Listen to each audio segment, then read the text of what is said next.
इसलिए भगवान आदि शंकराचार्य कहते हैं कि कर्मकांड के ऊपर विश्वास रखते हुए भी कर्म से उपासना और उपासना से ज्ञान, इन सोपानों पर बढ़ने का व्यक्ति को निरंतर प्रयत्न करना चाहिए। और जीवन का सबसे बड़ा अर्थ क्या है?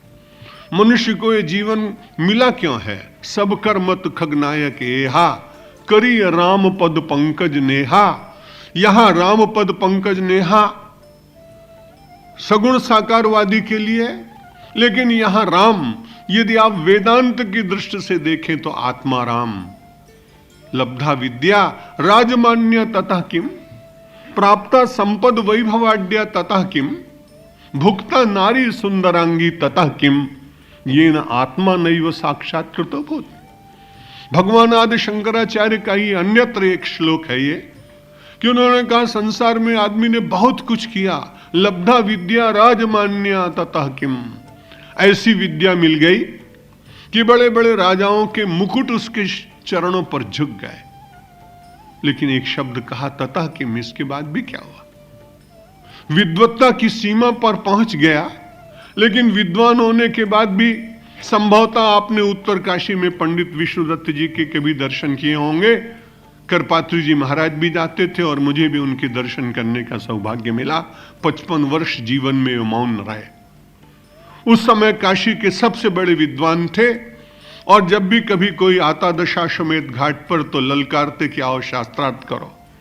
आज बंगदेशी को पराजित किया, दूसरे दिन कलिंग देशीय को पराजित किया, तीसरे दिन तैलंग देशीय को पराजित किया, चौथे दिन दक्षिण के किसी पंडित को पराजित किया।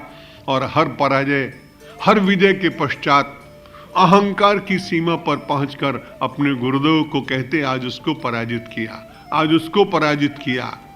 एक दिन गुरु की मन में विचार आया कि मुझे यदि ये ज्ञात होता कि तुम शास्त्र का अभ्यास मेरे इसलिए कर रहे हो कि तुम्हें लोगों को पराजित करके अपने अहम की तृप्ति करनी है, तो शायद मैं तुम्हें ये विद्या दान न करता। कैसा अद्भुत क्षण रहा होगा। वैराग्य की सीमा, उसी दिन प्रतिज्ञा की कि अब शेष जीवन में बोलूंगा नहीं, किसी को पराजित नहीं करूंगा, अब अपने आत्म विजय के मार्ग पर जाऊंगा। और काशी छोड़कर उत्तर काशी चले गए। वहां गुफा में एक छोटी सी कोठरी थी। दर्शन करने के लिए मैं जब गया तो मैंने उनसे प्रार्थना की कि महाराज आपका ये त्याग तपस्या देखकर मेरे मन में भी जागा है कि मैं आपके ही शरण में रह जाऊं, मैं भी प्रवचन करना छोड़ दूं। मौन रहते थे, कभी कभी संस्कृत में लिखकर उत्तर दे देते थे। प्रतीक्षा करता रहा। उन्होंने केवल एक पंक्ति लिखकर मुझे दी, मेघम दृष्ट्वा स्वघटम न छिंद्यात्। बादलों को देखकर अपना घड़ा मत फोड़ देना, क्योंकि बादल बरसेंगे कि नहीं बरसेंगे इसे कौन जानता है। तुम्हारे घड़े में थोड़ा बहुत पानी तो है, इसलिए मेरी त्याग तपश्चर्या को देखकर इतने प्रभावित मत हो। जो कुछ तुम्हें भगवान ने काम दिया है तुम उसको करते रहो। कार्य को करते समय एक ही भाव होना चाहिए, मेरा और आपका। मुझे प्रवचन का कार्य, आपको फैक्ट्री का काम, आपको व्यवसाय का काम, बहनों को परिवार के पोषण का काम, जो भगवान ने दिया है स्वकर्मणा तमभ्यर्चो सिद्धिम विन्दति मानवा। मानव को सिद्धि मिलती है, वो कौन सी सिद्धि? यदि आप सगुण साकारवादी हैं तो आप निश्चित मानिए कि आपके इष्ट देव का साक्षात्कार होगा। प्रत्यक्ष न हो पर आपकी अनुभूति में आपको लगेगा कि मेरे प्रभु मेरे साथ निरंतर।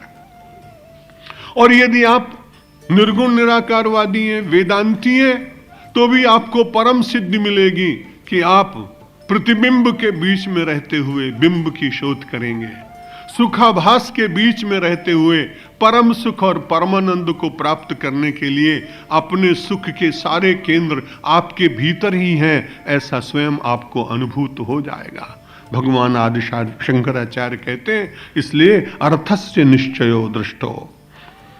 कल्याणप्रद उक्तियों के द्वारा बारंबार हितोक्तिता, दो प्रकार के शब्द होते हैं, एक हितकारी होता है और एक मधुर होता है।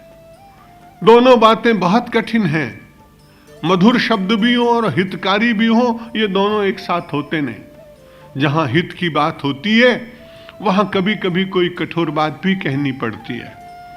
और ये देखना चाहिए कि सुख और हित में बड़ा अंतर है। सुख मानव को क्षणिक कभी कभी सुविधा प्रदान कर देता है, आदमी जी लेता है उसमें, लेकिन जो हित होता है वो परम कल्याण की ओर ले जाता है।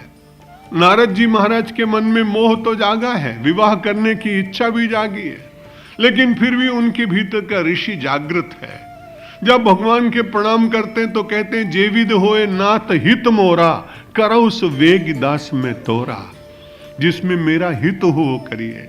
भगवान आदि शंकराचार्य भी कहते हैं कि जो हितोक्त है, शास्त्र में आपके लिए जो हितकारी वचन है, उन पर विचार करते हुए, उनके अर्थ का विचार करते हुए, जीवन की सार्थकता किसमें है इसका निश्चय करते हुए संसार के सामान्य धर्म का पालन अवश्य करें। स्नान करें, दान करें, श्रेष्ठ जनों की पूजा करें, स्वाध्याय और अर्चन हो, उपासना के नियमों को स्वीकार करें। लेकिन जीवन का प्राप्तव्य क्या है? लब्धा विद्या राजमान्य ततः किम, प्राप्त संपद वैभवाढ्य ततः किम। बहुत बड़ी संपत्ति मिल गई जिसका और न छोर, तो भी भगवान आदि शंकराचार्य प्रश्नवाचक चिन्ह लगाते हैं, ततः किम। क्या आपसे बड़े बड़े लोग बहुत नहीं हो गए? बड़े बड़े चक्रवर्ती सम्राट हुए जिनकी सीमा और जिनकी संपत्ति का अंत नहीं था, लेकिन यदि उन्होंने जीवन के अर्थ को न समझा हो तो उस निरर्थकता के कारण आवागमन के चक्र का अवरोध नहीं हो पाया। लब्धा विद्या राजमान्य ततः किम, प्राप्ता संपद वैभवाढ्य ततः किम, भुक्ता नारी सुंदरांगी ततः किम। संसार के समस्त भोग और रूपों के ऊपर अपना अधिकार कर लिया तो भी ऐसे बहुत लोग दिखाई पड़े मुगल बादशाहों में जो अतृप्त हो गए। केवल भोग और कामना ही जीवन का लक्ष्य रहा, अंत तो गत्वा केवल निराशा जीवन में हाथ लगी।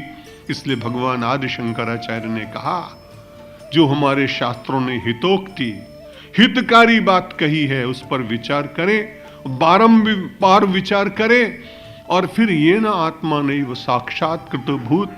जिसने आत्मदर्शन नहीं किया उसने ततः किम का उत्तर पाया नहीं।